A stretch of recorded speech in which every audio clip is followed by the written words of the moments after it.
CCN news एक पाऊल महाराष्ट्रासाठी। बुलढाणा शहरातील चैतन्यनगर भागामध्ये असलेल्या जय हरी ट्रेडर्स या दुकानाला अचानक लागलेल्या आगीमध्ये 15 ते 20 लाख रुपयांचे नुकसान झाल्याची प्राथमिक अंदाज व्यक्त होत आहे। बुलढाणा येथील रहिवासी हनुमान दत्तात्रय महाजन यांच्या मालकीचे असलेले जय हरी ट्रेडर्स हे होलसेल व रिटेल किराणा विक्रीचे मोठे दुकान असून या दुकानाला अचानक आग लागली व या आगीमध्ये दुकानातील लाखो रुपयांचा माल जळून भस्मसात झाला।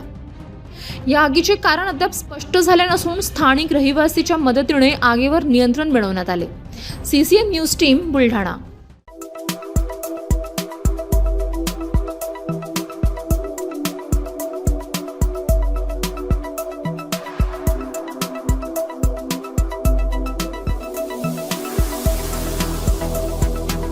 तसेच आपल्या भागातील महत्त्वाच्या बातम्या पाहण्यासाठी CCN न्यूज डेस्क चॅनलला सबस्क्राइब करा आणि बेल आयकॉन प्रेस करा।